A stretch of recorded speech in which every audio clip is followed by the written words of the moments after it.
Alright guys, how you doing? Welcome to another gaming graphics head-to-head. This time it's the Titan X versus the Fury X versus the 980 Ti versus the R9 Fury. Right, so let's get the boring stuff out of the way to start with. Both Nvidia cards are based on the Maxwell architecture and both of them are based on the GM200 chip. The Titan X is the full GM200 chip, whereas the 980 Ti is a cut down version of it. It was first seen in March 2015 as the Titan X. Similarly, both AMD cards are based on the GCN, that's a Graphics Core Next architecture. Both of them use the same Fiji chip, though the R9 Fury uses a cut down version, same as the 980 Ti. It was first seen in June 2015 with the R9 Fury X. Right, now let's take a quick look at the specifications of each card. The Titan X has 3072 cores, the 980 Ti has 2816 cores, the Fury X has 4096 cores, and the Fury has 3584 cores. The clock speed of both Nvidia cards is 1075 MHz, that's the boost speed, and the clock speed of the Fury X is 1050 MHz compared to 1000 MHz of the Fury. Those are the maximum clock speeds of the AMD cards. The memory speed for both Nvidia cards is 7 gigabits per second compared to only 1 gigabits per second on the Fury X and Fury. However, all of this stuff doesn't really matter very much. We'll talk about the stuff that matters next. The only thing that can really be compared amongst all these cards is the memory, specifically the amount of memory and the memory bandwidth.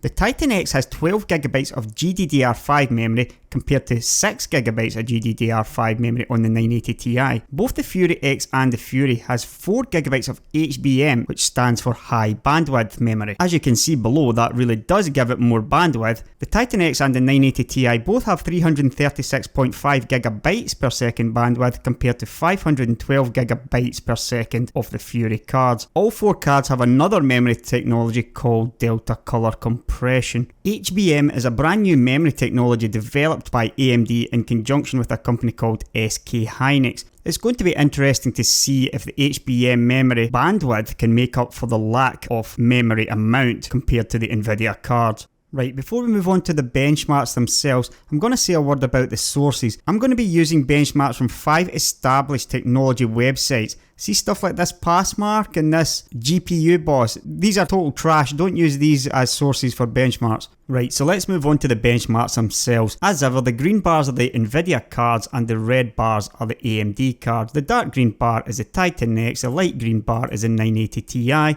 the dark red bar is the Fury X, and the lighter red coloured bar is the Fury Non-X. All games are going to be tested at 2560 by 1440 or QHD resolution and also 4K or ultra high definition resolution. There's really no point in benchmarking these cards at 1080p. They're all far too powerful for that and pretty much overkill. So looking at Hexus's QHD resolution benchmarks, you can see that the Nvidia cards do very well in Alien Isolation and Grid Auto Sport, well ahead of the AMD cards in those. Just be aware that even the Fury Non-X gets an 88 FPS average in Grid Auto Sport. Would you be able to tell the difference between this 113 and this 88? You probably would just be able to tell a slight difference, especially if you had a 120Hz or 144Hz monitor. Stuff like this 98 FPS compared to 92 in Bioshock Infinite, there's no way you're going to be able to tell the difference between those. As you've seen before in other reviews like the 390X versus the 980, the AMD cards generally catch up as you increase the resolution, and it's no different here. The Nvidia cards have still got a pretty decent looking lead in Alien Isolation and Grid Auto Sport. This appears to be a driver issue for the AMD card. They're using the HBM memory and there will be some teething problems while it gets ironed out,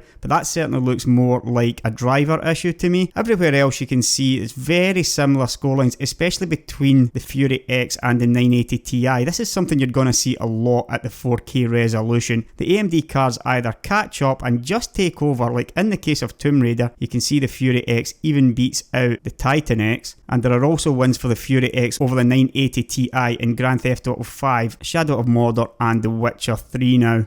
Moving over to Guru of 3D's QHD resolution benchmarks, you can see that the Nvidia cards do pretty well in Grand Theft Auto 5 here against the AMD cards, and again in Alien Isolation. Once again though, 70 FPS average is pretty high, yeah. Everywhere else it looks pretty similar. Maybe The Witcher 3, the AMD cards are falling down a little bit there.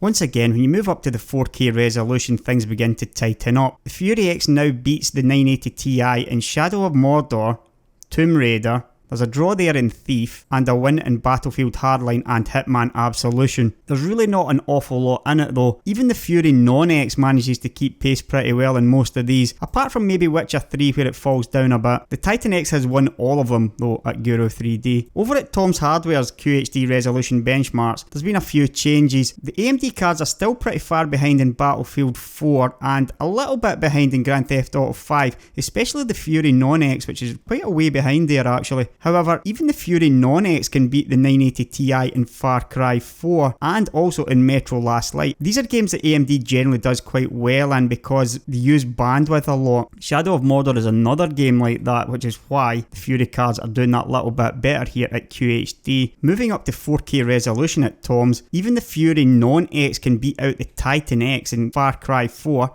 It's getting a draw in Metro Last Light, and really it's not that far behind elsewhere. The Fury X wins in Far Cry 4, Metro Last Light and Tomb Raider. Moving over to Swee Clockers, the Titan X wins all of the benchmarks at 2560 by 1440 resolution, apart from Far Cry 4, which we just saw is a very good game for the AMD cards. Elsewhere though, the Fury X seems to do pretty well against the 980 Ti though in many games. It loses heavily again in Battlefield 4, we've seen that one before. Dragon Age Inquisition has been added to this benchmark suite and it looks pretty good for the Nvidia cards there. However, there's a draw between the 980 Ti and the Fury X in Bioshock Infinite, Tomb Raider and Sleeping Dogs, and also in Thief. The Fury X ekes out a little bit of a win in Shadow of Mordor. Remember, this is QHD resolution though, where the Nvidia cards normally win. Once again, when we move up to the 4K ultra high definition resolution, we see the Fury X starting to win some games, even against the Titan X. It now wins in Thief, in Sleeping Dogs and Far Cry 4 again. It also manages to get a draw in Hitman Absolution. Titan X seems to do pretty well here at Swee Clockers though. However, in quite a few games the Fury non-X manages to tie with the 980 Ti. The final set of benchmarks are over at Hardware Lux, and things look pretty even over there. The Fury non-X falls a little bit behind in Skyrim, but it still gets 149 FPS, yeah? Both AMD cards fall a little bit behind in Grid 2. That's quite an old game now though, and again it's over 100 FPS as well, yeah? You can't tell the difference between those numbers really. The main surprise here is the performance of the Fury X, which is winning in Battlefield 4, we haven't seen that one yet. It wins in Metro Last Light as well, while managing to tie in Company of Heroes and Crysis 3. That's against the Titan X. Moving up to 4K, there's not an awful lot of difference really. All the scores are pretty similar actually. The Fury non-X even manages a tie with the Titan X in Metro Last Light there, but down at 35 FPS, it's a bit of a struggle for all cards. The Fury X manages to eke out a win in 3 of the 8 games, while the Nvidia cards do pretty well in Skyrim and Grid 2 again. Right, so here is the summary of all those games at 2560 by 1440 resolution, that's QHD. The Titan X with 3592 total FPS is 14% faster than the R9 Fury. The GTX 980 Ti, 3475 total FPS, is 11% faster than the R9 Fury. The Fury X with 3364 total FPS is 8% faster than the R9 Fury, and the R9 Fury is the baseline here with 3137 total FPS. The 4K ultra high definition summary is Titan X with 1863 total FPS is 13% faster than the R9 Fury. The Fury X with 1790 total FPS is 9% faster than the R9 Fury. The GTX 980 Ti with 778 total FPS is 8% faster than the R9 Fury, and the Fury is again the baseline with 1642 total FPS. You can see there that the Fury X and the GTX 980 Ti have switched places depending on the resolution. The performance is of course only part of the story. These are the current prices as of August 2015. The Titan X is $1,000 compared to $650 for the 980 Ti, $670 for the Fury X, and $550 for the Fury. That's £770 for the Titan X, £510 for the 980 Ti, £510 again for the Fury X, and £444 for the Fury. In euros that's €1,046 for the Titan X, €750 for the 980 Ti, €760 for the Fury X, and €710 for the Fury. Both of the AMD cards are in pretty low stock at the moment, so this is probably making prices a little bit higher. As soon as they come into stock they sell out and it's just keeping the prices quite high. There's every chance that as you're watching watching this, the prices have come down a bit. Now, if you put those FPS numbers together with the prices, you get a chart of how far your money is going. And here you can see that the Titan X doesn't look quite so good. It is well behind the other three cards here. As you might expect, the Fury is doing pretty well because it's the cheapest card, and it is pretty close in performance. The 980 Ti looks like pretty decent value though compared to the Fury X right here. That is at QHD resolution though. Once you move up to the 4K resolution, again the Titan X looks like really bad value for money simply because it's cost an awful lot of money. The Fury X and the 980 Ti are much closer together in terms of frames per second for your money, whereas the R9 Fury looks like it's pretty good value everywhere apart from perhaps in the Euro prices. Now, a lot was made about the 4GB of VRAM on the new AMD cards. People were saying that's never going to be enough for a high-end graphics card. But to be frank, people just tend to overstate the importance of memory in these things. There are various ways and tricks that you can employ in order to get around memory limitations on graphics cards. And soon after release of the Fury X, the tech website Tweaktown decided to do a triple 4K benchmark suite with the Fury X and the 980 Ti and the Titan X. They also did Crossfire and SLI results too. As you can see, the 4GB of RAM does not seem to be an issue whatsoever. Simply put, that 12GB of VRAM on the Titan X is a bit of a joke, to be honest. It's just pure marketing. There's no games that are going to require 12GB of VRAM. If there was, if that was required, then it would just be a simple case of the driver swapping textures out of the games, preloading them, that sort of stuff. You're never going to need 12GB of VRAM. Okay, so what about SLI versus Crossfire? You might be under the impression that you just simply take the FPS from one card and double it to get the FPS for SLI and Crossfire, but it's a bit more complicated than that. What's important is how the cards scale as you add more of them, and in recent years the AMD cards have been scaling better than Nvidia cards because of a technology called XDMA. Simply put, you're getting about 10% more scaling on AMD cards compared to Nvidia cards, so even if the AMD cards are slightly slower in the single card benchmarks, they generally always win quite easily on the multi-card setups. You can see here on Hardware France, the Fury X Crossfire X quite easily beats the 980 Ti SLI. And in a comprehensive benchmark test with not only dual but triple and quad SLI and Crossfire, the Fury X managed to beat out the Titan X and the 980 Ti. There's no benchmark results for the Fury here, but they should be pretty similar. I would expect it to be quite close to the 980 Ti in Crossfire and SLI mode. It's not just all about the frame rate again. Multi-card setups have problems with frame variance, and AMD's XDMA technology helps with this as well, so you generally get a smoother experience with the AMD cards. Again, that's not the whole story, however, as AMD drivers are generally a little bit slower than Nvidia ones, especially in non-AAA games, so just be aware of that. I personally wouldn't use Crossfire or SLI as you're dependent on both companies creating profiles for games, and it's spending an awful lot of money. But if you're going to be doing it, the AMD cards certainly look to have the advantage regarding performance, while the Nvidia cards generally have the advantage regarding early driver profiles. Whatever advantage AMD has in Crossfire, Nvidia makes it up and then some when it comes to overclocking, at least in the case of the 980 Ti. The Titan X isn't a fantastic overclocker. It's still a bit better than the Fury X though, but the 980 Ti is a very good overclocker, and there are actually a slew of aftermarket cards that are heavily factory overclocked. It's not actually unusual to see cards based on the 980 Ti that are up to 15% faster than the reference 980 Ti and even faster than the Titan X. The fact is that the Fury X simply cannot contend with those sort of numbers. If you get a good sample, you maybe find you get 10% out of it, you're still going to be lagging that little bit behind the 980 Ti when both are overclocked, maybe even as much as 10%.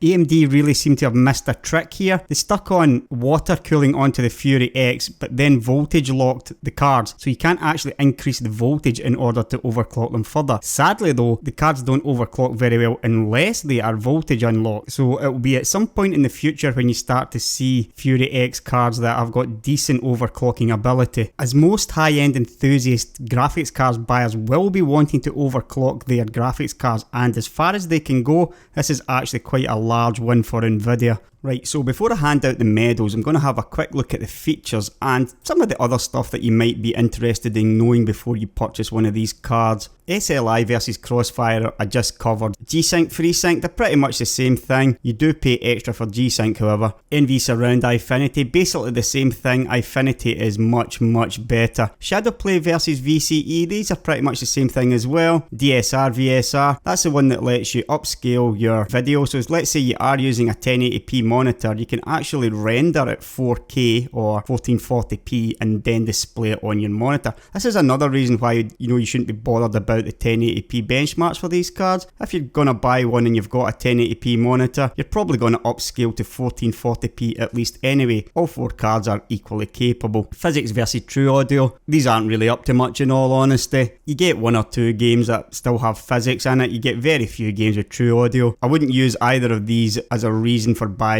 any of these cards. That only really leaves Zero Core for AMD, which lets them power down the graphics card, saving a little bit of power when the PC is idle. Nvidia has no equal of that yet. And FRTC is a new one for AMD, the frame rate target control. Basically speaking, this allows you to set the frame rate. It's especially useful for older games or if you're playing newer games at lower resolution. You can set a target frame rate and it basically saves power in those type of games. Nvidia does have something similar, but it's third party, so I'm not going to be including stuff like that until Nvidia puts it into their drivers proper. But really, that's pretty much a wash on features unless you're particularly interested in Zero Core or the FRTC, or I would say if you are going to be interested in multi-monitor, I would avoid NV Surround like the plague, frankly. Unsurprisingly, AMD were touting Fury X and Fury as being the best 4K cards. However, what they didn't tell you is that they don't have support for HDMI 2.0, which means that many 4K TVs will require a DisplayPort connector instead. You can buy adapters, DisplayPort to HDMI 2.0 adapters, so it's not like you can't use them, but just be aware that there will be an extra cost if you're going to be purchasing, or if you already have an HDMI 2.0 4K TV. Now, virtual reality is very important to me. I'm really looking forward to this. And if it's important to you, then this is probably going to be the most important thing that you've read about virtual reality. I mentioned it in my last video, the 390X versus the GTX 980 video. Yeah, I did a little section on that, which you can click on the link to go see if you want. I followed up on that, yeah. I've actually spoken to a developer about virtual reality. This guy is actually developing a virtual reality title right now, and this is what he told me. It started off with, the whole AMD package, hardware and software, is much better than Nvidia's. Liquid VR, which is AMD's VR software, is based on Mantle, and it uses latest data latch for much more efficient head tracking compared to Nvidia's solution. Time Warp is also different in Liquid VR. GameWorks VR, which is Nvidia's VR software, uses draw level preemption, which is very inefficient with long draws because it delays the context switch, causing stutter. Now, if your eyes glazed over reading that, then I fully understand. It's pretty technical. The upshot of that is AMD's hardware and software is a lot better currently for virtual reality. It's better for head tracking, it's better for latency, you're going to get better frame rate. Anyway, he continued on with, and again I apologise for all this text, AMD's compute-based pipeline is much more efficient, especially so on the Radeon R9 380 and Fury line of cards, due to fine-grained preemption support. For the best possible VR experience, you should buy a GPU with fine-grained preemption support. This is the ultimate solution for VR. Nvidia are telling developers that they will switch to fine-grained preemption when their new architecture, Pascal, is ready. That's basically an admission that their current generation of cards is not really suitable for virtual reality, not in the same way that AMD's GCN cards are. He finished off with, I've talked with many developers and they want you to play these games on AMD cards because Nvidia can't provide the same experience. And finally, VR SLI works, but it's just not as good as Liquid VR because of Mantle, which is of course what Liquid VR is based on. AMD has the complete VR package right now with the Fury X and Liquid VR. I probably don't really need to tell you that if you're interested in virtual reality, you should be going for the Fury X or the Fury. The basic upshot of this is AMD is a mile ahead in virtual reality. Right now, the very last thing I'm going to talk about is longevity. Pretty much what can we expect to see from these cards over the next year or two. Obviously Windows 10 has just been released, and that means that all the benchmarks are going to be moving on to Windows 10 systems. Currently they've all been done on either Windows 7 or Windows 8.1. With Windows 10 comes DirectX 12. However, simply just switching to Windows 10 is actually showing some differences in some games. The German website Computer Base did a series of benchmarks between Windows 7, Windows 8.1 and Windows 10, and this is the results that they got. You can see here that both the Fury X and the 980 Ti have gained a couple of percent. The Nvidia card gained a little bit more. That's over maybe about 10 games or so. What is actually really interesting though is how they have actually made those gains. Almost all of the Nvidia card gains were 1 or 2% on every game, whereas the AMD cards generally stayed the same in most games. However, in 1 or 2 games, for example this one here, Project Cars, you can see it's gained a massive amount. That's over 20% simply by switching to Windows 10. Now here's another one on Rise, the Son of Rome, another massive gain there for the Fury X. If you remember what I spoke about the drivers at the start of this video, that's basically what I've been talking about, yeah? Those games where the Fury X and the Fury seem to be a little bit further behind than they should be. It's just a driver issue that is likely going to be fixed by Windows 10, so keep that in mind. It's also important to realise that DirectX 12 is based on Mantle, which, as you've just heard from the VR section, was developed by AMD. DX12 also has certain features that are compatible with AMD cards, for example asynchronous shaders, and those could be leveraged at some point in the near future. This next part is something you're not going to see anywhere else, for reasons I'm not really going to go into now. If you look at the green bar, you can see the R9 290 there at 100%. It was released not that long after the GTX 780. You can see there that it is 4% faster than the GTX 780. This was on release about 20 months ago or so. The GTX 780 had been out for a few months before then, yeah? Now if you compare them, this is the same resolution, yeah, 1440p. Compare them now. The R9 290 at 76% there, and the GTX 780 is at 67%. It was 4% faster 20 months ago, it's now 14% faster. These are the same cards, and yet the AMD card has gained 10% over a year or two. This could be a combination of a few things, yeah? We know that the AMD cards generally have better bandwidth, however, the 780 has very high bandwidth for an Nvidia card, so it's unlikely to be bandwidth related. Rumours are saying that Nvidia has basically given up developing drivers for their Kepler based cards, that's the 6 and 700 series, and they're putting everything into their Maxwell based cards, that's like the 900 series. Whatever the reason for it, it's clear that AMD cards are gaining a lot of performance as time goes on, and the Nvidia cards are falling further behind. Is this same thing going to happen again with the Fury X and Fury versus the 980 Ti? Well, I don't know about that, but certainly there is some sort of history there now. It's been seen before as well with the GTX 680 and the 7970. There does seem to be a history of the AMD cards gaining performance over a couple of years for whatever reason.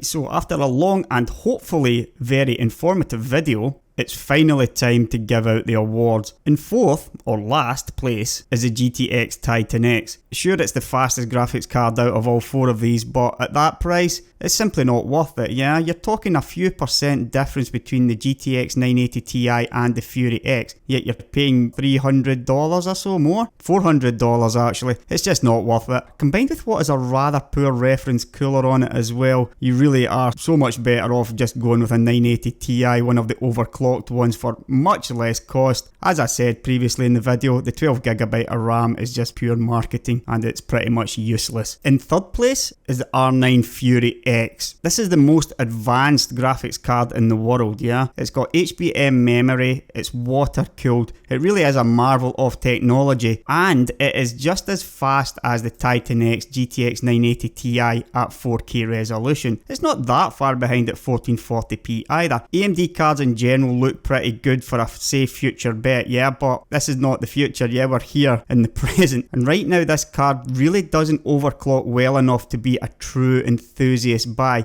The sort of guys buying these cards are going to want to overclock the cards as far as they possibly can. It literally is the perfect card apart from this, but it's just too big a drawback to give it a higher reward. If you're looking for a cool, quiet card, this is the one to go for, yeah? Most high-end gamers though are gonna go for something that overclocks a little bit better. In second place is R9 Fury. This is actually my favourite card. However, you're looking at the top 4 fastest graphics cards that money can currently buy, and I'm not going to give first place to the slowest out of all these cards. It's only a few percent behind. Even the Titan X isn't that far ahead of it, but the R9 Fury is still the slowest card out of all these 4 cards. It wins on terms of performance for your dollar or pound, but again, the high-end enthusiasts are probably looking for ultimate performance a little bit higher. Once again, it's not a fantastic overclocker either. And again, the same thing that I said for the Fury X goes for the Fury here. It's all well and good talking about the future.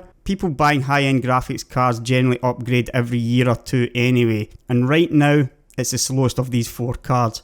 And that only leaves the 980 Ti in first place. I'm not particularly happy about giving this award to the Nvidia card, mostly for the things that I talked about before. Because I'm interested in VR and I'm not really impressed by the way Nvidia seems to be forgoing driver development for their previous generation cards. However, right now I simply cannot give the award to any other card. It's slightly faster than the Fury X at 1440p. It basically ties at 4K, but it overclocks like an absolute monster. All these results that you saw have been the reference version cards. The fact is, you can buy a heavily overclocked version of this that is 15% faster than the Fury X right now. That's a big win for a card that is basically around about the same price. And all the future stuff, again, for the AMD cards, there's no guarantee that any of that's going to come true. So the 980 Ti is the best choice for the enthusiast level graphics card buyer right now. Just be aware of the stuff that I talked about throughout the video. The truth is, every one of these cards are exceptional and it's really all about what suits you personally.